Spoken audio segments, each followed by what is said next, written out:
Shalom, giving all praises, glory, and honor to Yahweh, Bahashem Yahushai, double honors to the apostles and the elders of Great Millstone who rule well, and peace and salutations to every brother preaching the truth throughout the four corners with truth and sincerity in their hearts with the love of the God, for the love of the gospel. All right, so Brother Shamaria in the Indiana camp, and today I want to do a quick testimony and get a couple precepts, you know, backing up the action that I took because contrary to what is popular throughout our culture. All right, these these these so-called niggas that ain't got the knowledge of Yahweh Bashim Yahushua.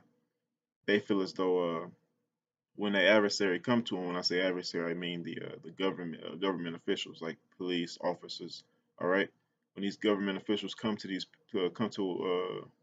most of our people, all right, Latinos, Native American, and Negroes, so-called, of course, they believe that they got a right to act belligerent, all right, to defy them, you know, you know. So let me get into the testimony. So the story goes like this: Monday when I was at work, I cut grass. I do lawn care. So my boss walked into a bank, and I walked into drugstore, CVS. I walked out of the drugstore and sat in the car. No longer than 60 seconds after I got in the car, the police officer walked up to the window and asked me, he told me there's been a report of someone stealing a leaf blower. All right, and I thought he was talking about mine. And he told me that someone else, it was another lawn care business across the street. He said that they said someone stole their leaf blower, and the police gave the description of the truck that I had, or the truck the truck that I was sitting in. So he accused me of doing it, but he did it gently at first. He was making it seem like he was on my side. He was making it seem like he was trying to get to the bottom of the situation. You know, and I handled it, without basically disagreeing with him. But minutes later, backup comes, and then they kind of get smart with me. All right, they get kind of you get real smart alecky. That's what I meant by smart. They get real cute.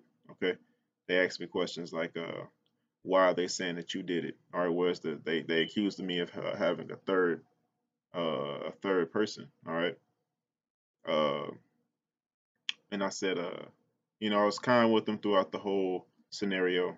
Even when they did get smart with me, they accused me of stealing a blower. They accused me of having a third partner when it was just two of us. Then they had me sit in the car. They had my boss. They asked some questions, and then they said we're free to go. All right. I want to get a couple scriptures. Letting whoever watching this video, edifying them on the way to act in that situation. All right, this is Matthew chapter 5, verse 25. All right, this is and it reads, "Agree with thine adversary quickly." All right, now who is thine adversary, man? Everyone that's against these scriptures. Okay, everyone that's against these scriptures, our enemy. Mainly Esau, Edom, which is the so-called white man. All right, and the so-called white man runs this government, this franchise, if you will, because America is nothing but a big business. The so-called white man runs this country. you know. So everyone that works for him, everyone that's under his branch of government, all right, that fights for him is our enemy because they don't coincide with these scriptures. They don't agree with these scriptures. So therefore they are our enemies. All right, anyone who doesn't agree with these scriptures, so-called Negroes, Latinos, and Native Americans are our enemies that don't agree with the scriptures. Other nations, the Asians, the Arabs, anyone who doesn't agree with these scriptures are enemy. So this particular scripture is talking about a government official, but anyone that's our enemy can apply. Agree with them quickly. Why? Because you don't want to cause contention and wrath. All right, you don't want to cause that because Satan will work. Satan will work against you when that comes. Okay. It says, "Agree with thine adversary quickly, whilst thou art in the way with him." All right. So when you get away from him, you can cuss them out all you want, get some curses on them, because they can't hear it. They can't do anything about anything that they don't know. All right, but while you're in the way of him, agree with him quickly, so the problem can be dissolved as soon as possible. All right. It says, at least at any time the adversary deliver thee unto the judge, and the judge deliver thee to the officer, and thou be cast into prison. You know? So basically what the Lord is saying, don't make it worse than what it has to be. Agree with him quickly just so you can get it out the way. Because like in the situation that I was in, I thought Satan came and put a thought in my mind that I was going to be taken to prison. You know, and when that happened, I prayed, and as I was praying, my my boss came out the bank, you know, and they said we're free to go right when I got done praying, you know. So agree with them quickly so you don't have to go through the officer, then you have to go through the judge, all right, and then you go get cast into prison. So you can avoid that whole that whole scenario by agreeing with them quickly. I want to get another precept because the scriptures talks about turn away wrath. All right, I want to get another. Proverbs 15:1 says, Proverbs chapter 15 verse 1, a soft answer turneth away wrath, but grievous words stir up anger. All right. So a grievous tongue is something that's what? Something that's grievous. You know, something that's not looked upon with joy. All right, something that's hard on somebody. So if someone talks to me reckless, that's grievous unto me. You know, harsh. All right. Said a soft answer turneth away wrath. All right, because when you're dealing with these your adversary, they wanna cause you harm. You know, that's the point of an adversary is against you. There's another scripture I want to get. It says, "Blessed." I have to look it up real quick. But the scripture says, "Blessed are the peacemakers, for they should be called the sons of Yahweh." I'm gonna look it up real quick. Blessed are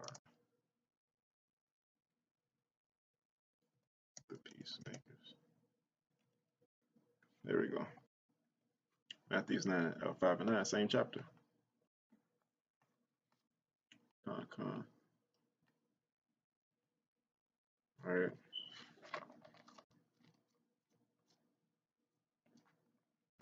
It's Matthew chapter 5, verse 9.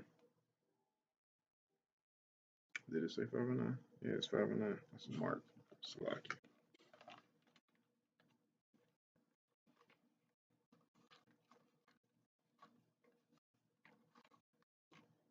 All right, it's Matthew 5 and 9. It says, "Blessed are the peacemakers, for they shall be called the children of Yahweh." All right, blessed are they which was persecuted for righteousness' sake, for theirs is the kingdom of heaven. All right, blessed are the men when thou shalt revile you and persecute you and say all manner of evil against you falsely for my name's sake. Rejoice and be exceedingly glad, for great is your reward in heaven, or so persecuted they the prophets which before you. All right, so great is your reward in heaven when they do these things unto you. When they come to you speaking falsely, all manner of evil things against you. When they come and persecute you, when they come accusing you of things that you didn't do, you know, blessed are you. All right, and then you didn't do anything to further the cause, and they still arrest you or they still persecute you. You know, blessed are you because you follow the commandments of the Lord, and two, you're suffering for righteousness' sake. You know, but go back to verse 9. It says, I'm gonna start off with verse. It says, this is verse 7, Matthew 5 and 7. It says, "Blessed are the merciful, for they shall obtain mercy. Blessed are the pure in heart, for they shall see Yahweh. Blessed are the peacemakers, for they should be called the children of Yahweh." All right, blessed are the pure heart. And what's pure? Righteous, man. And it's righteous to agree with thy adversary quickly, you know. And it says, "Blessed are the peacemakers," you know. Get And another point I wanted to make was even if they did persecute me, you know, I still wouldn't try to justify myself, you know, because the Lord said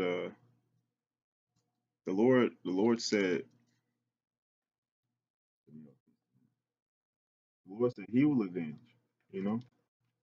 The Lord said vengeance is his and he shall repay. This is Zephaniah 3 verse 9.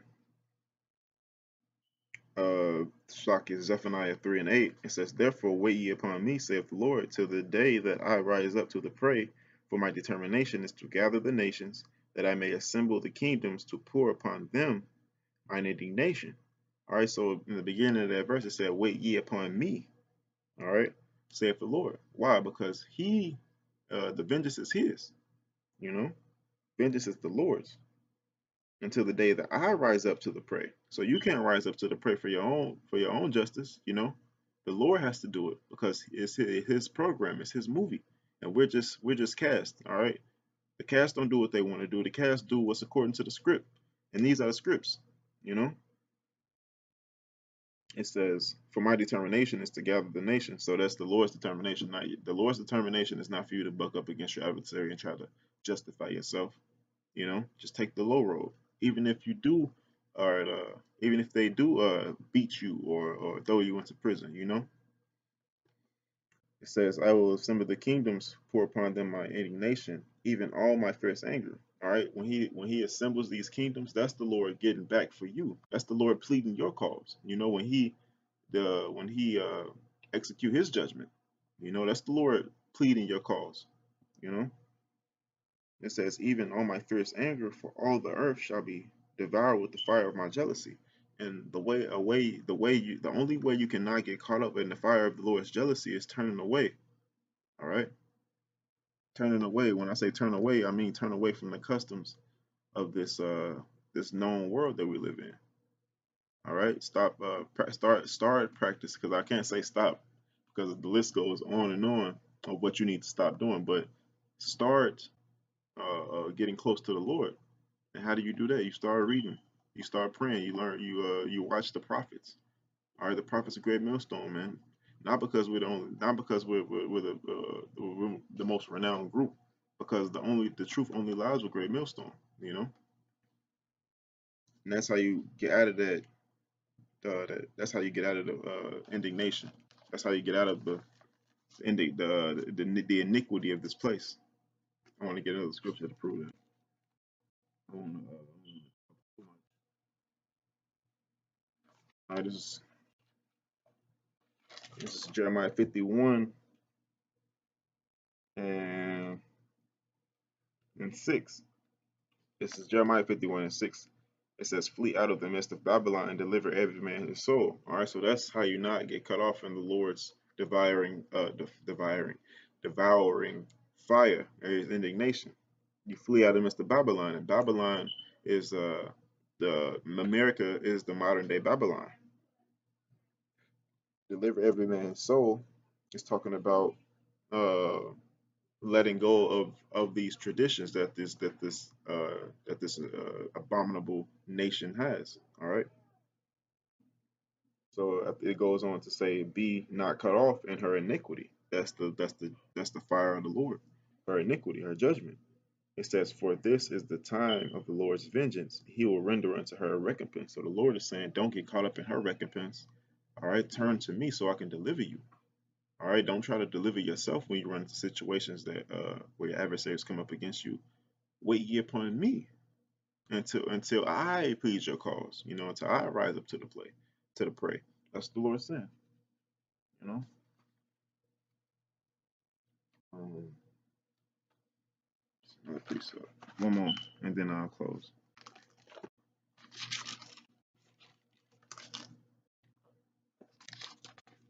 Actually, two more. I want to get Romans 13. I want to get Malachi. I start with the Romans 13. This is Romans. It's like Romans 12. Romans 12, verse um 17. It says, recompense to no man evil for evil. Provide things honest in the sight of all men.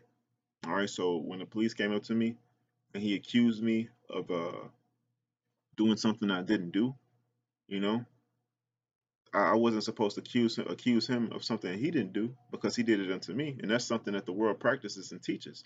Oh, since he did it to me, I'm gonna do it back unto him. You know, that's not what the scripture says. The scripture says, "Don't recompense evil for evil." So if he do me evil, I can't turn around and do evil to him. I'm supposed to be separate from him. I can't be separate if I'm doing the same thing that he's doing. You know, that's the meaning of the word holy. It says, provide things honest in the sight of all men. All right, because we want to be blameless. Okay. It says, verse 18, if it be possible, as much as lieth in you, live peaceably with all men. All right, so live in peace. Like I said, blessed be the peacemakers, for they should be called the sons of God. Verse 19, dearly beloved, avenge not yourselves, but rather give place unto wrath. All right, because I was angry at the time. All right, my heart was racing. I was angry. Police is surrounding me. You know, I don't know what's gonna become of me because you can never trust your enemy.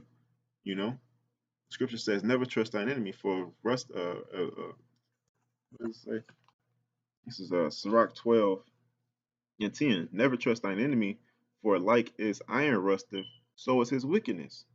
All right, though he humbleth himself. All right, when he first walked up to me, he made it seem like he was on my side. All right, he made it seem like he was really trying to get to the bottom of the situation instead of accusing me.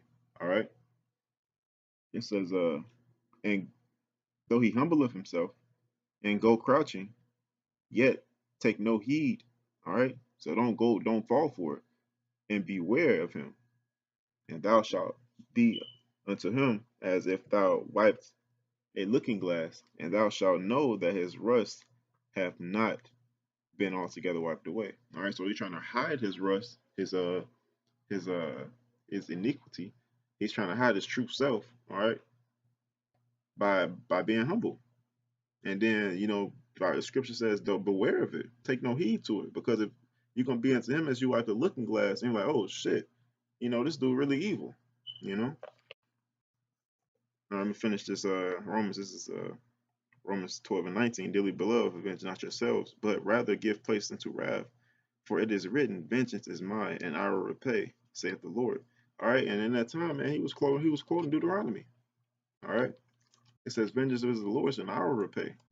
Thus saith the Lord. I will surely repay. You know? One more. And then that's it.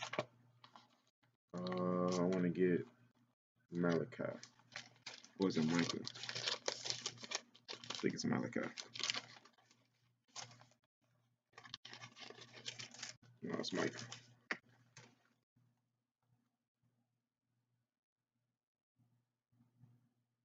If I can find it. All right, Micah 7, verse 9. It says, I will bear the indignation of the Lord. The Lord indignation is his righteous fury. All right, so if the Lord's mad at you and he does something evil or bad to you, it's not evil, it's injustice because it's his righteous fury. All right, you're paying for something that you did a pastime. All right, you're paying for something that you once did. All right, so that's the Lord's righteous fury when wrath and anger and hell come upon you. You know, take it cheerfully because you're being you're being acquitted. You know, the Lord is evening out the playing field. He's balancing it because you did something to deserve that he didn't punish you for back then. So you're paying for it now. That's what it means when it says, "I will bear the indignation of the Lord because I have sinned against him." You know, it says, "Until he plead my cause," like we read in Zephaniah. Say, I will rise up to the prey. You don't rise up to the prey because vengeance is mine. Thus saith the Lord. It says, until he plead my cause and execute judgment for me, he will bring me forth to the light. All right. Spiritually, that's the truth. That's the correct understanding of the scriptures. It says, and I shall behold his righteousness. You know, how are we going to behold his righteousness? By being delivered, man. You know. That was it to that. And I really hope this video was edifying to the elect of Israel and the elect only. All right. I hope this video was fulfilling. All right. And until next time, we're going to say shalom.